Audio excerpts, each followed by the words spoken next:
Hello, good morning to all of you.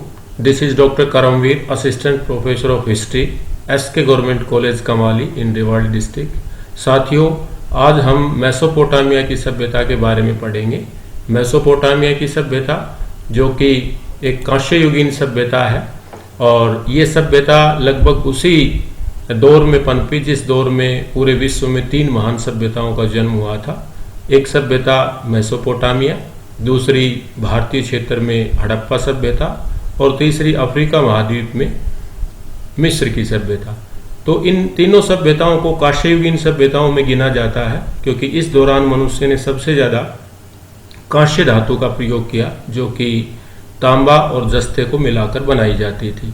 इस कांस्ययुगीन सभ्यता Mesopotamia को समझने से पहले इसकी एक बैकग्राउंड, एक पृष्ठभूमि मैं आपको थोड़ा बताना चाहूँगा कि मानव उत्पत्ति के क्रम को जब हम प्रारंभिक दौर को देखते हैं, अध्ययन करते हैं, तो मोटे तौर पर इसको 3 भागों में बांटा जाता है। पुरापाषाण काल, मध्य पाषाण काल और नवपाषाण काल। आमतौर पे माना जाता है कि 10,000 ईस्वी पूर्व के लगभग नवपाषाण काल के दौरान महत्वपूर्ण परिवर्तन हुए थे और धीरे धीरे नवपाषाण काल के बाद पूरे विश्व में अलग अलग स्थलों पे अलग अलग तरीके से एक नई सभ्यता का जन्म हुआ जो थी ताम्र पाषाणिक सभ्यता, कैल्कोलिथिक सिविलाइजेशन या कैल्कोलिथिक एज जिसको बोलते हैं। इस दौरान मनुष्य ने पाषाण काल को छोड़ा नहीं, पत्थर का प्रयोग करता रहा, लेकिन पहली बार मनुष्य ने अपने जीवन में धातु का प्रयोग सीखा और पहली धातु जिसका परिचय इंसान से हुआ वो थी तांबा। इस क्रम में आगे ताम्रपाषाण से अगला जो स्टेप था, लगभग आज से ये समझो कि 6,000-5,000 वर्ष पूर्व मनुष्य ने इसी तांबे के अंदर एक नई धातु जस्ता यानी कि टीन को मिलाकर एक नई धातु तैयार की जिसको कांसा कहा गया। तो ये जो काल था कांस्ययुगीन सभ्यताओं का काल, इसी में मेसोपोटामिया एक सभ्यता रही है।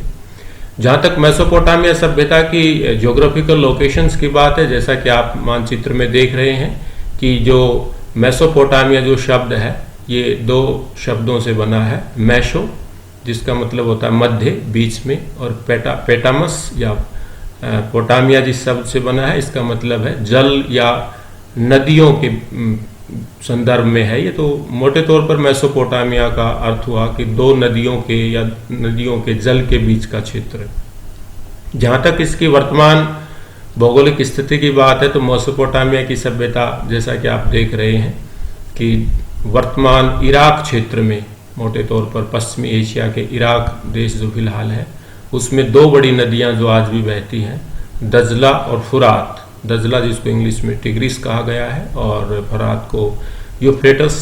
तो इन नदियों के बीच का जो क्षेत्र था इसमें लगभग आज से 5,000 साल पहले यानी कि 3,000 ईस्वी पूर्व में एक महान सभ्यता का प्रादुर्भाव हुआ जो नीचे वाले मैप में जैसा आप देख रहे होंगे कि इसी क्षेत्र में 3 अलग अलग जो भौगोलिक क्षेत्र थे, जैसे कि सुमेर का क्षेत्र जो कि डेल्टाई प्रदेश से शुरू है, बीच का जो नदियों के बीच का जो क्षेत्र था वो बेबीलोनिया का क्षेत्र था और उसके उत्तरी क्षेत्र में असीरिया का इलाका था। तो इन तीनों ही क्षेत्रों को मिलाकर जो सभ्यताएं यहाँ पे पनपी, जिन सभ्यताओं का विकास हुआ उसको संयुक्त रूप से हम मेसोपोटामिया की सभ्यता कहते हैं। मेसोपोटामिया की सभ्यता के काल को लेके अलग अलग विचार हैं इतिहासकारों के, लेकिन मोटे तौर पर हम कह सकते हैं कि इस सभ्यता का जो उत्कर्ष और चरम काल था वो लगभग 3,000 ईस्वी पूर्व से लेकर और 2,000 ईस्वी पूर्व के मध्य में रहा है। इस सभ्यता को बसाने वाले लोगों को लेके भी इतिहासकारों के अलग अलग मत हैं। यहाँ पे मुख्यतः सुमेरियन और सेमेटिक जातियाँ थी जिन्होंने इन सभ्यताओं को आगे बढ़ाया और इनके पूर्वजों की हम बात करें तो ये संभवतः द्रविड़ मूल से भी संबंध रखते थे। ये मंगोलाइड मूल से भी कुछ इनके ऐसे अवशेष मिले हैं, इनका संबंध था। कुछ इतिहासकार इनको इंडो यूरोपियन परिवार से भी संबंध इनका बताते हैं। तो इस तरह से एक मिश्रित जाति की ये सभ्यता थी जो कई हजार सालों के दौरान विकसित हुई थी। इस सभ्यता के बारे में प्रारंभ में आप देखेंगे कि 19वीं शताब्दी के पूर्वार्ध में पहली बार थोड़ा सा इस सभ्यता के बारे में पता चला। 1850 के आसपास प्रारंभिक पुरातात्विक खुदाइयों से इसके बारे में कुछ जानकारी हासिल हुई। और बाद में विशेषकर इसके जो प्रमुख स्थल बाद में उभर के आए, जैसे कि सूशा, उर, लगस, किश, बेबीलोन, इन क्षेत्रों पर जो व्यापक स्तर पर 19वीं शताब्दी और फिर 20वीं शताब्दी के प्रारंभिक दशकों में जो खुदाई चली, तो बड़े स्तर पर यह हड़प्पा सभ्यता की तरह एक बड़े स्तर पर एक सभ्यता निकल के आई, जिसको हम मेसोपोटामिया की सभ्यता कहते हैं। इस सभ्यता की जो लिपि है उसको किलाक्षर लिपि एक तरह से कहा गया है, क्यूनिफॉर्म।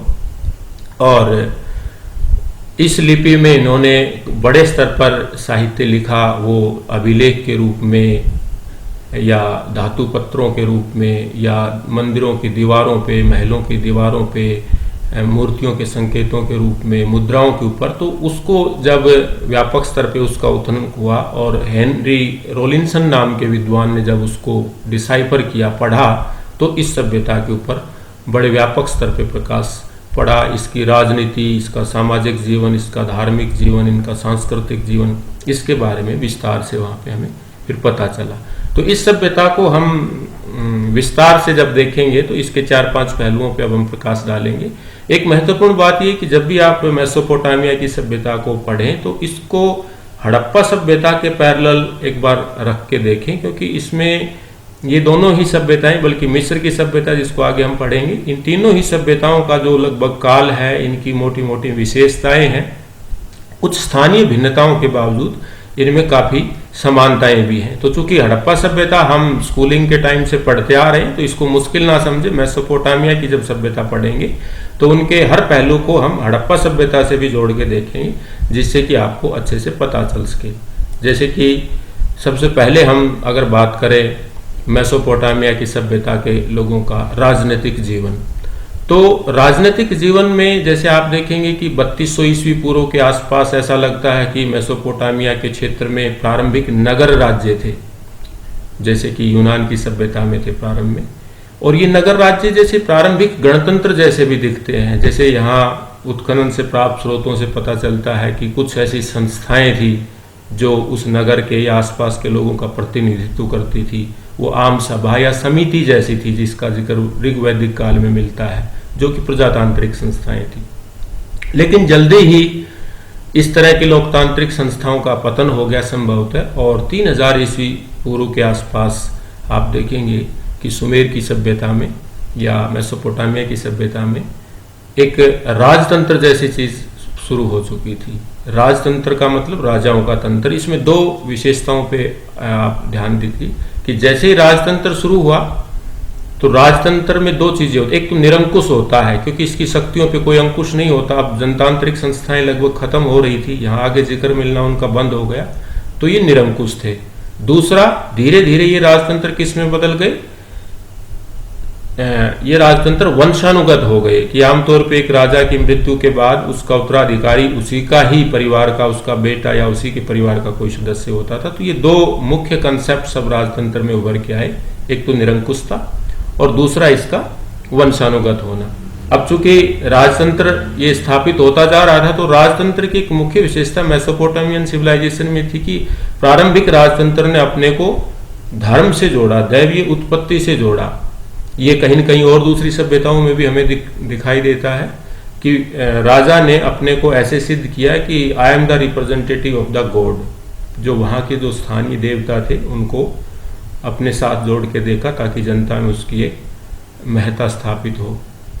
तो ये प्रारंभिक जो राजतंत्र था, ये धीरे धीरे संवैधानिक निरंकुश राजतंत्र, जिसमें दैवी उत्पत्ति का भी कहीं न कहीं आप हवाला देख सकते हैं, तो ये धीरे धीरे अब आगे बढ़ रहा है। और ये राजतंत्र फिर आगे तक चला। इसमें अलग अलग वंशों ने शासन किया। पूरी मेसोपोटामिया की जो अगली लगभग 1500-1600 साल का जो इतिहास है, उसमें अलग अलग वंश के शासक रहते हैं। उनके समय में थोड़ा सा जैसे सुमेर की सभ्यता, फिर आगे यही जुड़ गई बेबीलोन की सभ्यता, फिर असीरिया की सभ्यता। तो ये तीनों सभ्यताएं मोटे तौर पर शामिल होकर मेसोपोटामिया की सभ्यता, लेकिन इनके मूल तत्व बने रहे। अब चूंकि राजा निरंकुश है तो उसके पास सभी प्रकार की शक्तियां हैं, वो सभी प्रकार से सभी कार्यों का प्रमुख है। वो अपनी मदद के लिए कुछ अधिकारियों की भी नियुक्ति करता था, जिसको आज की भाषा में मंत्री परिषद कह सकते हैं। आजकल की तरह बहुत डिफाइन नहीं है, लेकिन जो वहाँ से उल्लेख मिले हैं उससे स्पष्ट है कि राजा की मदद के लिए कुछ अधीक्षक, कुछ निरीक्षक और पुरोहित विशेषकर वहाँ पे नियुक्त होते थे। पुरोहितों का बहुत बड़ा जो धार्मिक कर्म को करने के लिए जो लोग होते थे उनका बहुत महत्व होता था। राज्य की मंत्री परिषद में भी उनको बहुत एक तरह से सम्मान मिला हुआ था। तो ये पूरा राजा की मदद के लिए होता था, राजा के कार्यों के उसमें मदद के लिए होता था। मंत्री परिषद के साथ साथ उनका अपना एक सैनिक संगठन भी होता था, एक मिलिट्री ऑर्गेनाइजेशन भी था। हालांकि जो उल्लेख मिले हैं उसमें ऐसा कहीं नहीं है कि बहुत बड़े स्तर पर इनकी सेनाएं, जैसे कि लाखों की संख्या में, ऐसा नहीं था। लेकिन फिर भी ऐसा लगता है कि प्रारंभिक स्तर पर जैसे जैसे राजतंत्र मजबूत होता जा रहा था तो वहाँ पे एक मोटे तौर पर सेना का निर्माण भी हो रहा था, सेना का गठन भी हो रहा था। आमतौर पर वफादारी, योग्यता के आधार पर सैनिकों को नियुक्त किया जाता था। सेना के अलग अलग पदाधिकारी होते होंगे, स्वाभाविक हो। और सेना के निर्माण में भी ज़्यादातर पुरोहितों का बड़ा योगदान होता था। कहीं न कहीं राजा सेना के निर्माण, गठन और इसकी स्थापना में भी पुरोहित वर्ग की मदद लेता था। पुरोहित वर्ग कहीं न कहीं सैनिक अभियान में और उनमें उनका बहुत महत्वपूर्ण स्थान होता था। जहाँ तक उल्लेख की बात आती है तो जैसे सारगोन प्रथम के समय की सेना लगभग 5400-5500 के आसपास उनके पास सैनिक थे। संख्या बड़ी नहीं है, लेकिन चूंकि अभी ये बहुत बड़ा साम्राज्य उस तरह का नहीं है तो उस लिहाज से, उस क्षेत्र के लिहाज से ये एक अच्छी खासी सेना कही जा सकती है। सेना के अपने लड़ने के तौर तरीके, उसके हथियारों में जैसे कि तलवार है, ढाल है, धनुष बाण है, फरसा है ना, इस तरह के ज़्यादातर हथियारों का प्रयोग होता था। भाला, एक महत्वपूर्ण बात कि यहाँ पे सर को बचाने के लिए, सैनिक के हेड इंजरी को बचाने के लिए वहाँ चमड़े के टोप और धातु के टोप यानी कि हैट भी बनाए जाते थे, ये पहन के रखते थे। और काफ़ी बड़े स्तर पर जो है इस तरह के हथियारों का निर्माण, चूँकि धातु से इनका परिचय था, तो ये करते थे। जहाँ तक इनकी न्याय प्रणाली की बात है, स्वाभाविक है कि जब धीरे धीरे जैसे जैसे राज्य का स्वरूप बढ़ रहा है तो न्याय प्रणाली भी उतनी ही विकसित होगी। तो मेसोपोटामिया की सभ्यता की एक अच्छी बात यह है कि बाकायदा शासक वर्ग ने पूरी कोशिश की कि न्याय के संबंध में लिपिबद्ध किया जाए कानूनों को। ऐसे हमें 2-3 उल्लेख मिलते हैं, जैसे कि सम्राट दूंगी के समय की और सम्राट हम्मुराबी जो कि आगे चलकर हुआ है, इन दोनों शासकों के समय की हमें बाकायदा लिखित कानून संहिताएं मिली हैं जो पत्थरों के ऊपर, धातु पत्थरों के ऊपर उन्होंने उस वक्त उकेरी थी। काफ़ी डिटेल्ड हैं, इसमें हर प्रकार से न्याय के बारे में बताया गया है। राजतंत्र में आप सामान्यतः समझते हैं कि राजा सबसे बड़ा न्यायाधीश होता है, लेकिन राजा की मदद के लिए मेसोपोटामिया में पुरोहित वर्ग न्याय के क्षेत्र में भूमिका निभाता था। न्याय के जितने भी मामले होते थे वो आमतौर पे 2 भागों में बांटते थे, धार्मिक और गैर धार्मिक। और गैर धार्मिक में संपत्ति से संबंधित इस तरह के ज़्यादातर मामले आते थे। न्याय दोनों तरह का था, कठोर भी था और नरम भी था। लेकिन यहाँ महत्वपूर्ण बात यह है कि न्याय वर्ग के आधार पर देखा जाता था, यानी कि जो उच्च वर्ग का व्यक्ति अगर कोई अपराध करता था तो उसको उतनी कड़ी सजा नहीं मिलती थी, लेकिन अगर दास वर्ग से वही अपराध होता था तो उसको कड़ी सजा मिलती थी। यानी कि higher the varna lesser the punishment and lesser the varna higher the punishment. जो वर्ण या वर्ग जैसे भारत में रहे हैं इस तरह से ये था, लेकिन सजा का अपना अलग अलग रूप था। सजा में आमतौर पे कड़ी सजाएं भी दी जाती थी, अंग भंग करना, मौत की सजाएं भी दी जाती थी। और कुछ ऐसे भी मामले होते थे जिसमें अपराधी को, जिसके खिलाफ अपराध किया है, उसको आर्थिक हर्जाना भी देना होता था, उसको कुछ मुआवजा भी देना होता था। तो इस तरह से आप देखेंगे कि वहाँ पे अपनी एक न्याय व्यवस्था थी। लेकिन ये सारी व्यवस्थाएं साथियों कब काम करेंगी? जब हम देखेंगे कि उनके आय के साधन क्या थे, यानी कि कर या राजस्व प्रशासन उनका कैसा था, रेवेन्यू कहाँ से वो कलेक्ट करते थे। तो मोटे तौर पर आप देखेंगे कि ज़्यादातर राजतंत्र काल में, चाहे आप 20वीं शताब्दी तक आ जाएं, आय का सबसे बड़ा साधन भूमिकर होता था। जो उपजाऊ जमीन के ऊपर खेती करते थे वहाँ उन किसानों पे लगाया जाता था। आमतौर यहाँ भी 1/6 से लेके 1/3 के बीच कर लगाया जाता था। चूँकि ये 2 नदियों के बीच की सभ्यता थी, हर साल बड़ी मात्रा में उपजाऊ मिट्टी लाके नदियाँ बिछाती थी, पानी की उपलब्धता थी, तो यहाँ कृषि की व्यवस्था काफ़ी अच्छी थी। साल में 3-3 फसलें पैदा की जाती थी। मुख्य फसलों में आप कह सकते हैं कि वहाँ पे अनाज के अलावा कपास जैसी फसल थी, तो अनाज का एक हिस्सा, उत्पादन का एक हिस्सा लिया जाता कर के रूप में। इसके अलावा फल, सब्जियाँ, दूध या पशुओं के से प्राप्त जो चीज़ें वो भी कर के रूप में ली जा सकती थी। तो इस तरह से आप देखेंगे कि राज्य ने अपनी आय के साधनों को भी सुनिश्चित कर लिया था। करों की वसूली के लिए बाकायदा एक प्रशासनिक वर्ग था और वो प्रशासनिक वर्ग राजा की मदद करता था करों को वसूल करने में, जो केंद्र के स्तर पर उनको बता दिया जाता था। तो इस तरह से जैसा कि मैंने नीचे स्लाइड में दे भी रखा है कि पूरा एक जो पॉलिटिकल स्ट्रक्चर था वो धीरे धीरे अब वहाँ डेवलप हो रहा है, जिसमें सबसे ऊपर के पद पर राजतंत्र में राजा और उसकी मंत्री परिषद और नीचे के स्तर पर विभिन्न प्रकार के अधिकारी थे जो न्याय प्रणाली और कर प्रशासन से भी जुड़े हुए थे। जहाँ तक इसमें अगली बात आती है कि मेसोपोटामिया का समाज कैसा था, तो सामाजिक जीवन को भी समझने के लिए हमें देखना होगा कि समाज में किस तरह का वर्गीकरण था। क्योंकि सबसे पहले समाज में देखा जाता है कि क्या सब समान थे, तो वो तो असंभव सी स्थिति, आज भी आपको किसी समाज में ऐसा नहीं दिखाई देगा। समाज भी वहाँ पे वर्गों में बटा हुआ था। आमतौर पे वहाँ भी 3 वर्ग हमें दिखाई देते हैं। समाज का एक छोटा सा, जैसा मैंने नीचे एक पिरामिड में समझाने की भी कोशिश की है कि हमेशा एक समाज में छोटा वर्ग होता है, बहुत सीमित सा, कुछ % जिसमें लोग शामिल होते हैं, वो समाज का उच्च वर्ग था। उसके बाद एक बीच का, एक उससे बड़ा थोड़ा सा मध्यम वर्ग है, लेकिन सबसे बड़ा वर्ग कौन सा है, वो निम्न वर्ग है, जिसमें यहाँ पे मेसोपोटामिया में दासों की भी बहुत बड़ी संख्या थी। तो जहाँ तक समाज की बात आती, तो समाज में आप देखेंगे कि उच्च वर्ग में कौन लोग शामिल हैं, राज परिवार के लोग, राजा, उसके परिवार के लोग, राज परिवार से जुड़े हुए प्रशासनिक अधिकारी, पुरोहित वर्ग, इनका समाज में एक विशेष स्थान था। ये समाज का छोटा सा वर्ग था, लेकिन ये सबसे ज्यादा पावरफुल था, सबसे ज्यादा संसाधन संपन्न था। इसके अलावा जो बीच का वर्ग है, मध्यम वर्ग है, उसमें आप देखेंगे कि जो स्वतंत्र नागरिक हैं, जो बड़े जमींदार हैं, या जो बड़े बीच के दर्जे के जो अधिकारी हैं, व्यापारी वर्ग है ना, पढ़ा लिखा वर्ग है, जो हिसाब किताब रखने का काम करता था, वो मध्यम वर्ग में आता था।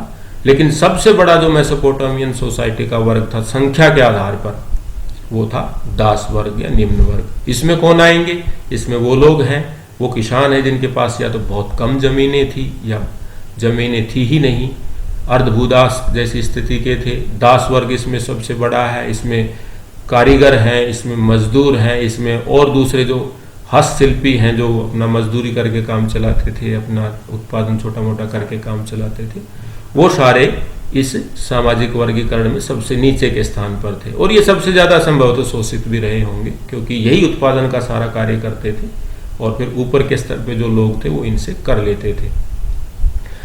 सामाजिक वर्गीकरण का दूसरा जो पहलू है वो है परिवार व्यवस्था। फैमिली स्ट्रक्चर कैसा था, फैमिली सिस्टम कैसा था। तो जैसे आप भारतीय समाज में भी देखेंगे, हड़प्पा सभ्यता में भी देखेंगे, तो जो मुख्य इकाई थी, जो मूल इकाई थी समाज की, वो परिवार व्यवस्था थी। मेसोपोटामिया की सभ्यता में भी जो परिवार व्यवस्था थी वो पितृसत्तात्मक थी, पैट्रियार्कल फैमिली सिस्टम था। उसमें घर का पुरुष और आमतौर पे जो उम्र के हिसाब से, तजर्बे के हिसाब से जो वृद्ध होता था, वो घर का मुखिया होता था। उसका काम था पूरा परिवार चलाना। सबसे पहले वो कार्यों का विभाजन करता होगा, किसको क्या कार्य करना है। आमतौर पे महिलाएं घर के कार्यों से ज़्यादा जुड़ी हुई रही होंगी, पुरुष लोग जो बाहर का कार्य करते रहे होंगे। तो परिवार व्यवस्था का अपना एक उनका स्ट्रक्चर था और सारे परिवार के लोगों को फिर घर के मुखिया की बात को मानना होता था। हालांकि ऐसा भी उल्लेख है कि परिवार में संपत्ति का विभाजन और उस तरह की व्यवस्था थी जो कि कानून ग्रंथों में वहाँ पे बताया गया है, लेकिन परिवार पुरुष प्रधान परिवार था जिसमें घर के मुखिया का बहुत ही महत्वपूर्ण स्थान होता था।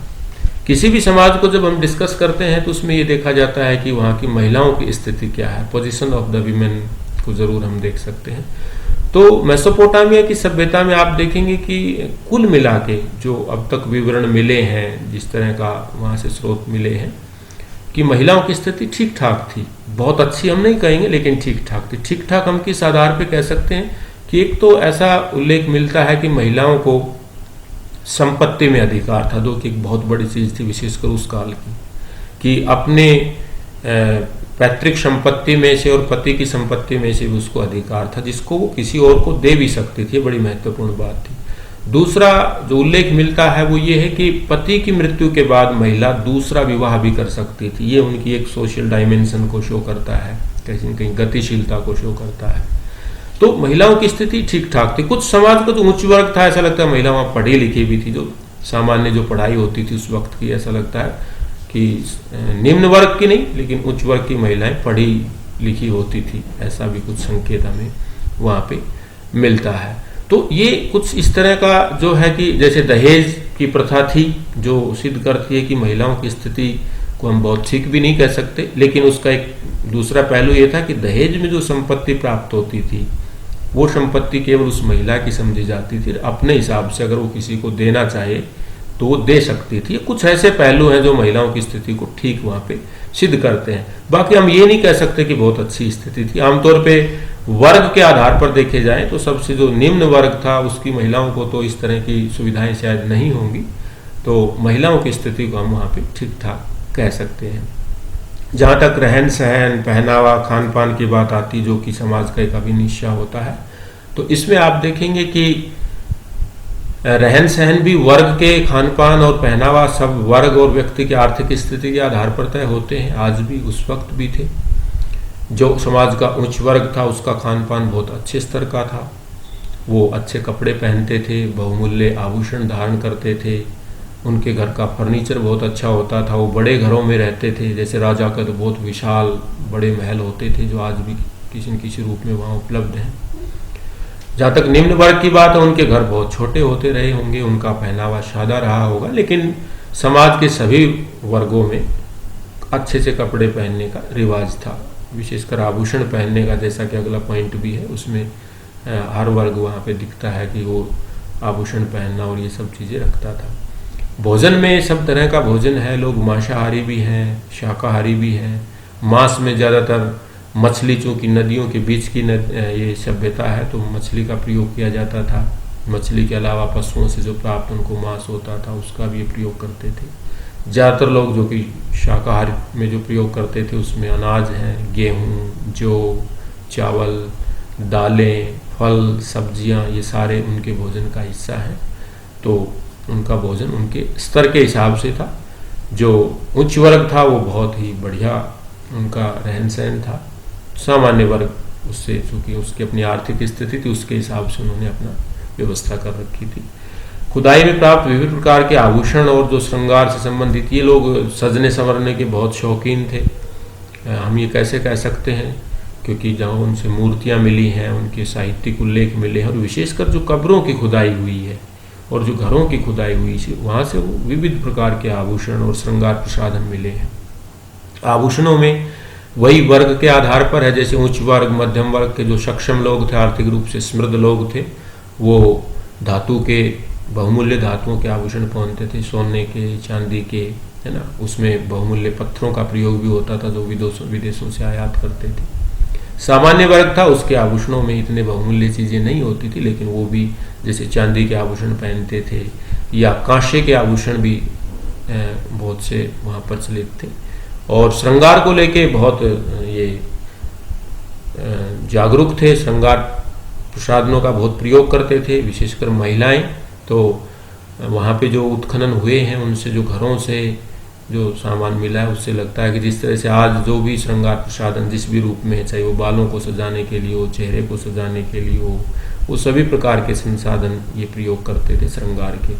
विशेषकर आप देखेंगे कि अगर मैं श्रृंगार की बात करूं तो एक रानी की जो कब्र को खोदा गया है तो उस कब्र से एक बहुत बड़ी श्रृंगार पेटिका मिली है, जिसमें उसके सोने चांदी के आभूषण भी रखे गए हैं। उसमें विविध प्रकार के पाउडर, क्रीम, इत्र, वो सब उसमें रखे गए थे।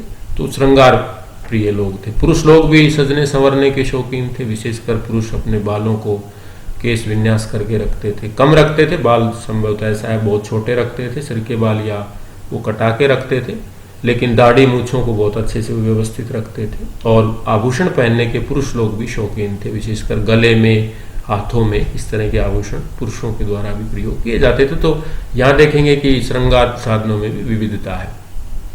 समाज का एक हिस्सा होता है कि भाई मनोरंजन के साधन कैसे थे, लोग अपना इंटरटेनमेंट, मीन्स ऑफ अम्यूजमेंट क्या थे। तो जैसा आप हड़प्पा सभ्यता में भी आपने पढ़ा होगा कि श्रृंगार के साधनों के साथ साथ मनोरंजन के साधन भी जब हम देखेंगे तो उसमें विविध प्रकार के यहाँ तीज, त्योहार, उत्सव, चूँकि धर्म का बहुत बड़ा रोल था, एक बहुत बड़ा एक तरह से स्थान था इनके राजनीतिक, सामाजिक जीवन में। तो विविध प्रकार के धार्मिक उत्सव रहे होंगे। उन धार्मिक उत्सवों पे मेले लगना, विशेष प्रकार की पूजा पद्धतियाँ, नृत्य, गायन, विविध प्रकार के वहाँ से संगीत के वाद्य यंत्र मिले हैं जो विविध अवसरों पे उनको बजाया जाता होगा, नृत्य किया जाता होगा। नृत्य की अवस्था में बहुत सी मूर्तियाँ, बहुत से चित्र मिले हैं, जिससे सिद्ध होता है कि वो मनोरंजन इस तरह के तरीकों से करते हैं। कुछ ऐसे भी संकेत मिले हैं कि जैसे ये लोग भी चौपड़ या शतरंज जैसा खेल संभवतः खेलते रहे होंगे। इसके अलावा जैसे पशुओं की दौड़ है, पशुओं की लड़ाई है ना, इस तरह के भी इनके मनोरंजन के साधन रहे होंगे। बच्चों के लिए विशेषकर खुदाई में बहुत प्रकार के, विविध प्रकार के खिलौने मिले हैं, जिसमें देवताओं के जैसी मूर्तियां मिली हैं, पशुओं की मूर्तियां मिली हैं, पक्षियों की मूर्तियां मिली हैं, तो वो शायद सीटियां मिली हैं, इस तरह के खिलौने बहुत से मिले। गाड़ियां मिली हैं, मिट्टी की, पकी हुई मिट्टी की ठेला गाड़ियां मिली हैं, धातुओं की गाड़ियां मिली हैं, शायद लकड़ी जो कि अब तो गल चुकी है, नष्ट हो चुकी है, लेकिन चित्रों से पता चलता है कि बड़े स्तर पर लकड़ी से भी बच्चों के खिलौने और इस तरह की चीज़ें बनाई जाती थी। खेल कूद इनके मनोरंजन का एक हिस्सा रहा होगा, विविध प्रकार के खेल रहे होंगे। जैसे एक मूर्ति में ना कुश्ती लड़ते हुए योद्धाओं को दिखाया गया है, तो इस तरह के मेलों के आयोजन पे या विशेष उत्सवों पे इस तरह के खेल, विविध प्रकार के कंपटीशन, प्रतियोगिताएं इनके मनोरंजन में होती रही होंगी। वहाँ के समाज की एक जो विशिष्टता थी जो वहाँ दिखती है, वो दास प्रथा को लेके थी, क्योंकि दास प्रथा वहाँ पूरा एक समाज का एक अभिन्न हिस्सा थी। और दास किस तरह से बनाए जाते थे? ज़्यादातर दास तो वो थे कि युद्ध के दौरान जो दूसरे क्षेत्रों से बंदी बना के लोगों को लाया जाता तो वो दास के रूप में रहेंगे, या जिसने कर्ज ले लिया वो चुकाने की स्थिति में नहीं है उसको दास बना लिया जाता था, या किसी अपराध विशेष के लिए सजा के रूप में उसको दासता दे दी जाती थी। तो इस तरह से दास प्रथा मेसोपोटामिया की सभ्यता के समाज का एक बहुत संवेदनशील हिस्सा था।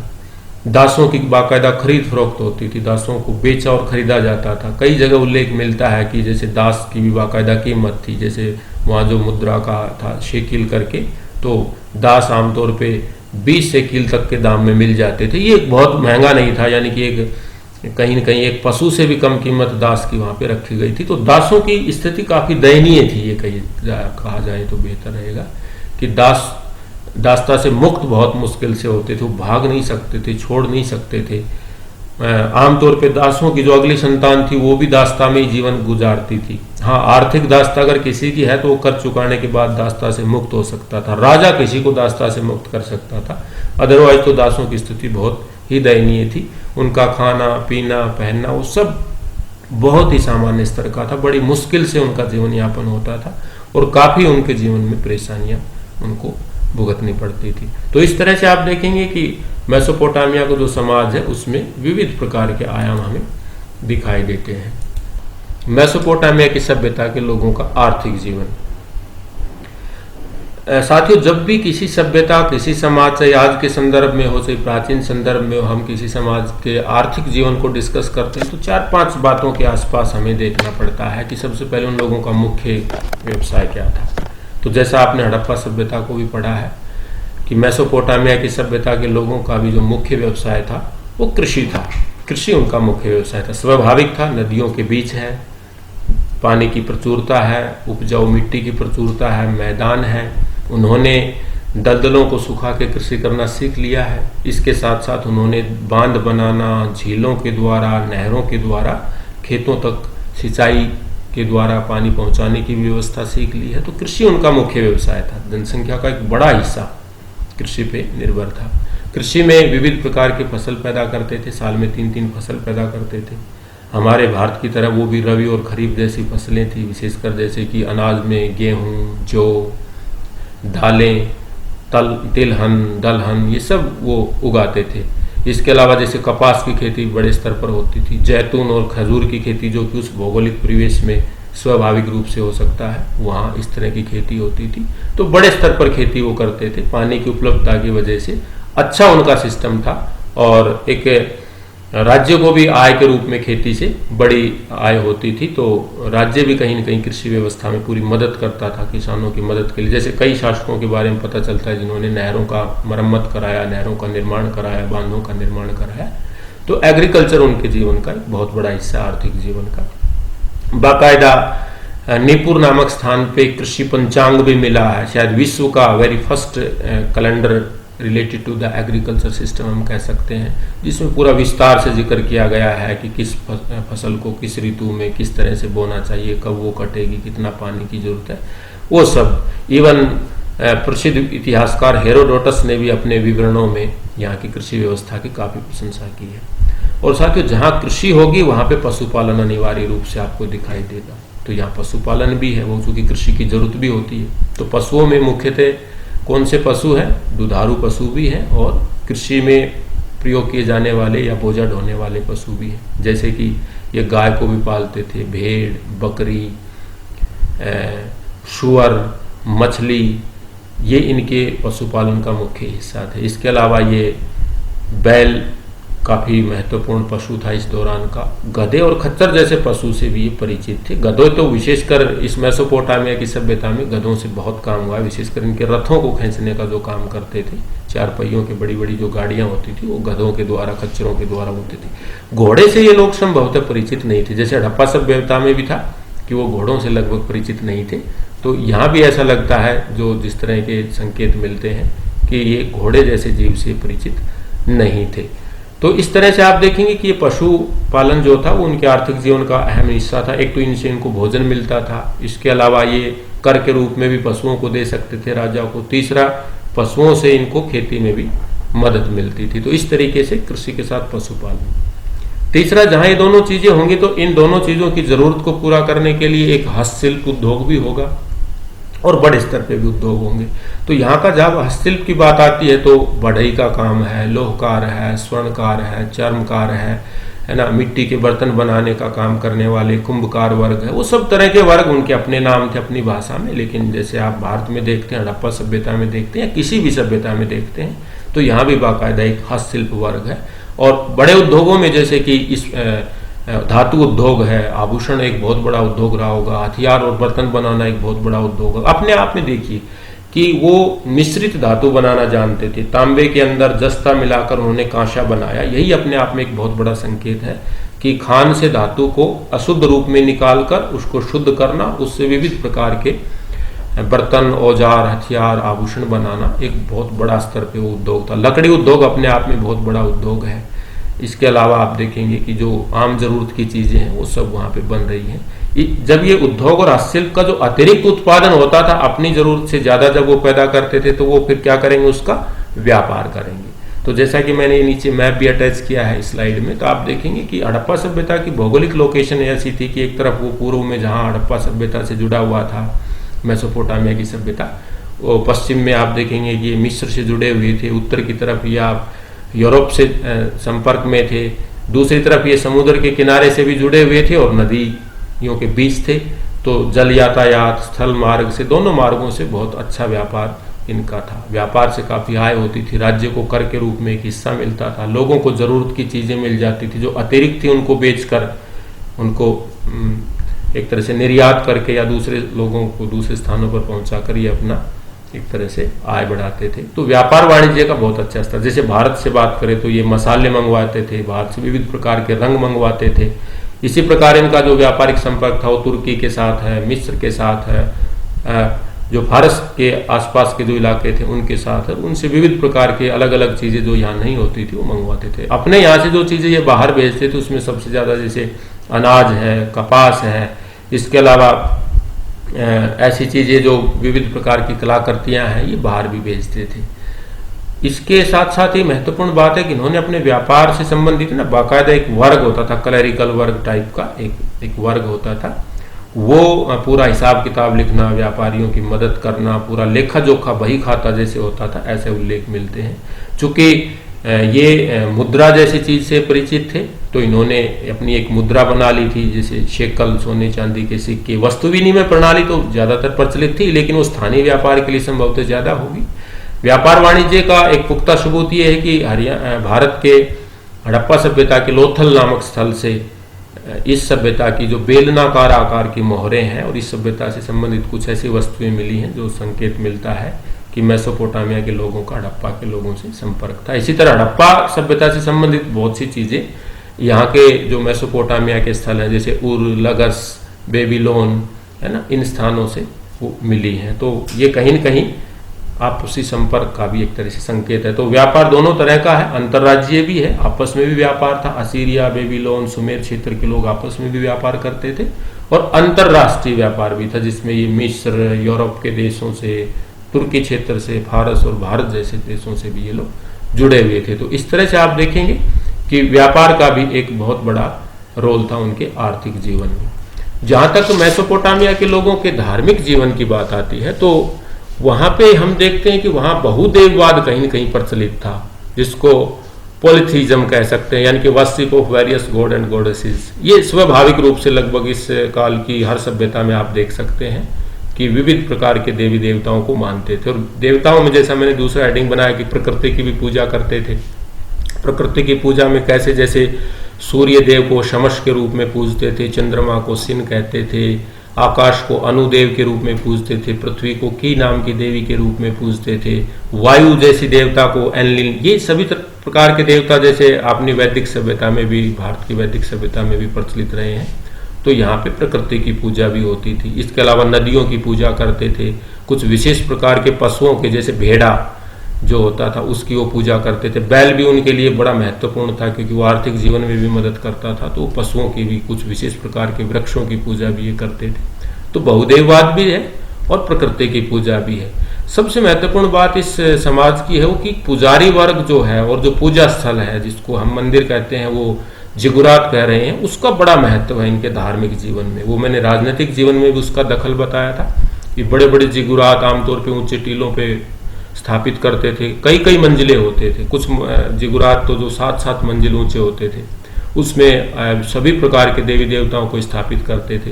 कुछ जिगुरात में तो राजाओं की भी पूजा का संकेत मिलता है कि कुछ चित्र और मूर्तियां मिली है कि शासक वर्ग की भी वहां पे पूजा होती थी। जो इन पूजा स्थलों को जो एडमिनिस्ट्रेट करते थे, जो उनको चलाते थे, जो पुजारी और पुरोहित वर्ग था, उसका उस समाज में बहुत महत्वपूर्ण स्थान था। उनको बहुत सम्मान मिलता था, बहुत विविध प्रकार का चढ़ावा आता था। और प्रोफेसर श्रीराम गोयल की जो पुस्तक है उसमें तो विस्तार से एक धार्मिक समाजवाद जैसी चीज का भी वर्णन किया गया है कि जो मंदिर थे उसमें सभी आके काम करेंगे और जो उत्पादन होगा, चूंकि मंदिर की अपनी जमीन भी होती थी, उससे सबको जो लाभ भी बंटता था। तो एक इनिशियल स्टेज पर आप वो भी चीज देख सकते हैं कि मंदिर कहीं न कहीं समाज को जोड़ के रखने का काम भी करता था। तो पुजारी वर्ग का एक बहुत बड़ा स्थान था। लेकिन जहाँ समाज में ये सारी चीजें हैं, तो वहाँ धार्मिक जीवन में कुछ अंधविश्वास, जादू टोने भी स्वाभाविक है कि प्रचलित हो जाएंगे। जैसे पशु बलि यहाँ दी जाती थी, कुछ तंत्र मंत्र जैसी चीजें थी, ताबीज जैसे कुछ आभूषण मिले हैं, वो विविध प्रकार की, जो उनको भी शायद नरक स्वर्ग जैसी कल्पनाएं उन्होंने कर रखी होंगी।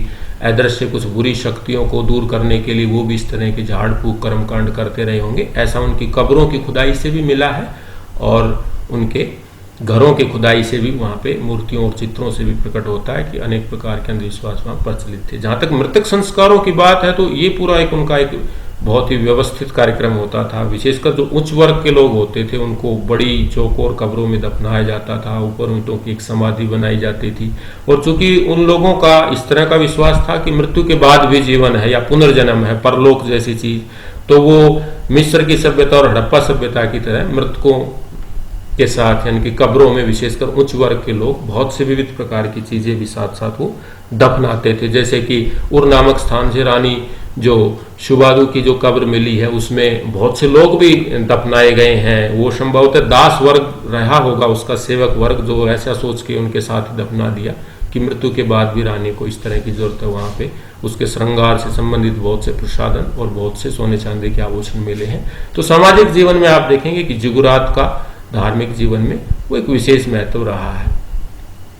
जहां तक सांस्कृतिक जीवन की बात आती है, तो आप देखेंगे कि इस सभ्यता का सांस्कृतिक जीवन जो है उसका भी एक बहुत बड़ा कंट्रीब्यूशन है। सांस्कृतिक जीवन में जैसे लिपि एक बहुत महत्वपूर्ण बात है कि उस समय आज से 5-6 हजार साल पहले उन्होंने अपनी एक लिपि बना ली थी, अपना एक इस तरह का सिस्टम। प्रारंभिक स्तर पे ऐसा लगता है जैसे कि एक पिक्टोग्राफिक जैसी चीज है, जैसे चित्रात्मक सी लिपि है भावों के माध्यम से, फिर शायद ध्वनि लिपि का प्रयोग किया। लेकिन सबसे ज्यादा और विशेषकर जो उन्नत काल था उनका, उत्कर्ष काल था, उसमें किलाक्षर लिपि जिसको क्यूनिफॉर्म कहते हैं, उसका ज्यादातर प्रयोग है। नुकीली चीज से वो किसी चीज़ पे उकेरते थे, जैसे गीली मिट्टी की पट्टियों पे उकेरना या धातु पत्रों पे उकेरना या पत्थरों पे, तो किलाक्सर का सबसे ज़्यादा बहुत बड़े स्तर पर हजारों की संख्या में यहाँ से अभिलेख और ऐसे लेख मिले हैं जो उनकी लिपि के बारे में बताते हैं। और लिपि से फिर अगला जो विकास था और शिक्षा और साहित्य का। शिक्षा के क्षेत्र में ऐसा लगता है इन्होंने पाठशालाएं स्थापित कर ली थी, जिसको इदुब बोलते थे। अदब शब्द शायद यहीं से निकला, अरबी भाषा का। अक्षर ज्ञान पहला प्राथमिकता होती थी बच्चों को पढ़ाने के लिए, फिर हिसाब किताब सामान्य जरूरत की चीज़ें उनको बताई जाती थी। और एक वर्ग विशेष रहा होगा जिसको शायद कुछ युद्ध कौशल भी सिखाया जाता रहा होगा। पुजारी वर्ग का यहाँ फिर बड़ा रोल है, क्योंकि आमतौर पर जो शैक्षणिक संस्थाएं थी वो मंदिर, जिगुरात या इस तरह के धार्मिक स्थलों के द्वारा चलाई जाती थी। राजा लोग उसको संरक्षण देते थे, उसके लिए विशेष आय के साधन उनके लिए जनरेट करते होंगे। और समाज का संभवतः उच्च वर्ग या मध्यम वर्ग या जो क्लरिकल वर्ग था, जो लेखा जोखा रखने वाला, वो ज़्यादा पढ़ता रहा होगा। लेकिन शिक्षा के संदर्भ में उन्होंने काफ़ी प्रगति की थी। साहित्य के क्षेत्र में भी उनका काफ़ी बड़ा रोल है। बहुत से विविध प्रकार के साहित्य हैं, और एक जगह से तो खुदाई में लगभग 30,000 मिट्टी की पट्टिकाएं मिली हैं, तो संभवतः एक लाइब्रेरी जैसी चीज़ थी साहित्य में। वो कविता, गीत, आख्यान, पौराणिक तरह जैसे अपना साहित्य, इस तरह के बहुत सा साहित्य लेख अभिलेख के रूप में वहाँ पे मिलता है। विज्ञान के क्षेत्र में उनका जैसे बहुत बड़ा है। अगर मैं गणित की बात करूं तो वो षष्टिक प्रणाली का प्रयोग करते थे, जिसमें 60 की इकाई का बड़ा महत्वपूर्ण था। जैसे 60 मिनट का घंटा, 60 सेकंड की 1 मिनट, इस तरह से, यहाँ तक कि वृत्त का जो पूरा था वो भी उन्होंने 360 डिग्री, इस तरह की जानकारियाँ थी। कुछ इतिहासकारों के अनुसार उनको दशमलव पद्धति की भी जानकारी थी, और वो पाई का मान निकाल सकते थे, उससे परिचय था उनका। क्योंकि इस तरह के जो भवन बनाए गए हैं और जिस तरह से वो हिसाब किताब रखते थे, तो गणित के बारे में उनको काफ़ी जानकारी थी। गणित के साथ साथ जैसे दूसरे जो खगोल शास्त्र और चिकित्सा शास्त्र में भी उनको काफ़ी अच्छी नॉलेज थी। विशेषकर खगोल के क्षेत्र में जो उन्होंने कृषि पंचांग बनाया था, नक्षत्रों के आधार पर, ऋतुओं के आधार पर उन्होंने 12 राशियों में आकाश को बांटकर पूरा एक बहुत बड़ा अध्ययन उन्होंने किया था। तो विश्व में शायद सबसे पहली बार इसी सभ्यता में हो रहा है, मेसोपोटामिया में। कला की जहाँ तक बात आती है तो कला के 2-3 पहलुओं, जैसे वास्तुकला, चित्रकला, मूर्ति कला और संगीत और नृत्य कला, तो इन सारे ही कलाओं में वो कहीं न कहीं हस्तक्षेप रखते थे। विशेषकर अगर मैं वास्तुकला की बात करूँ तो बड़े स्तर पर जिगुरात की स्थापना होना, बड़े स्तर के ऊपर वहाँ पे नगरों की स्थापना होना, बड़े स्तर पर मंदिर और इस तरह के सार्वजनिक स्थलों की स्थापना होना, वो अपने आप में उनकी कला का, गुंबद और मेहराब से संभवतः परिचित थे। गुंबद और मेहराब जैसी चीज से उनका एक तरह से परिचय था। तो इस तरह से कला के क्षेत्र में भी, मूर्ति कला में जैसे एक सिंह के शरीर का, जिसका मुंह जो चील जैसा बनाया गया, एक मूर्ति मिली है जो हिरणों के ऊपर अटैक करते हुए, एक बहुत उत्कृष्ट नमूना है मूर्ति कला का उनका। चित्र भी विविध प्रकार के रंगों से चित्रों को सजाया जाता था। और जैसा कि मैंने पीछे बताया कि वो नृत्य करते हुए संगीत के विविध वाद्य यंत्र मिले हैं, तो संगीत और नृत्य कला दूसरे क्षेत्रों में भी उनकी विशेष उपलब्धि रही है। नक्काशी और शीशे का वर्क भी वो करते थे। तो इस तरीके से कुल मिला के आप देखेंगे कि इस सभ्यता का एक विशेष वो रहा है। तो कुल मिला के ये सभ्यता, जो कि आज से लगभग 5000 साल पहले जिसका आविर्भाव हुआ, लगभग 1500 साल तक ये सभ्यता बड़े स्तर पर रही, 1000 साल तक अपने उत्कर्ष काल में। लेकिन धीरे धीरे आगे चलकर बाहरी आक्रमणों की वजह से, कुछ आंतरिक कमजोरियों की वजह से धीरे धीरे ये सभ्यता पतन की तरफ चली गई। विशेषकर 7वीं शताब्दी ईस्वी पूर्व के आते आते एक दूसरे तरह की सभ्यता फिर यहाँ पे डेवलप हुई, और आगे चलकर फिर यूनानी आक्रमण के बाद इस सभ्यता का अस्तित्व समाप्त हो गया और ये उस दूसरी सभ्यता में समाहित हो गई। तो इस तरीके से आप इस सभ्यता को देख सकते हैं। कांस्ययुगीन सभ्यताओं में एक बहुत महत्वपूर्ण और विश्व इतिहास में विशेष स्थान रखती है सभ्यता। इस तरह से मेसोपोटामिया की सभ्यता को हम पढ़ेंगे। बहुत बहुत धन्यवाद, आपने ध्यान से सुना, बड़े इत्मीनान से चीज़ों को देखा। Thank you so much.